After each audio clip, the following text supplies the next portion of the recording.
So in this video, we're going to talk about the power of no and how no is so powerful and why yes is so dangerous in our conversations with these clients.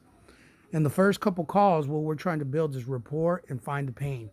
So the first 2 or 3 calls, I'm not really negotiating anything or even arguing with the customer about the price that they're getting. What I really want to do is find out the pain, and I want to find out, I'll build a rapport with them. And one best way to build a rapport is not to try to stay away from questions that are going to end up with them saying yes. And why we want to avoid those questions is because we want to avoid the false yes. What is a false yes? Is when somebody asks you a question, do you think this is going to work for you? Yeah, sure. Or I got to talk to my wife. So now you have in your notes that they're interested and to follow up with them in a couple weeks. And then you realize then that you're making these phone calls, these follow-up phone calls, and you're not getting any response. You're not getting anybody answering the phone.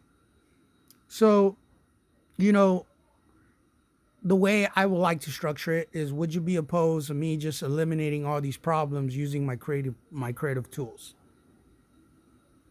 Well, yeah, I'll be opposed for it, and I'll be asking like, why? Usually, when somebody is opposed for it, usually is the timeline, usually is the structure, or usually is the finance, the way we structure it. Which one is it? You're able to dig in much more because now you're digging for pain, and you're not stuck at that hurdle with that false yes. You're not able to dig out more information. If you ask a client, would it be too crazy uh, would it be too crazy for me to solve these problems for you? No, it wouldn't be too crazy. Would it be too crazy for me to do the math and see if I could present it to you and then you could tell me what you want me to do? No, I wouldn't be. Or he'll tell you, I really just want a cash offer.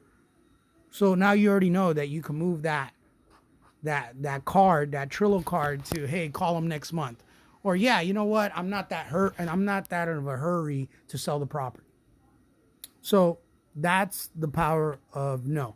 So there's different ways you can ask questions and get the same information, but at least you're not going to get that false yes. And you want to stay away in the first 2 phone calls, you want to stay away from those false yeses. All right.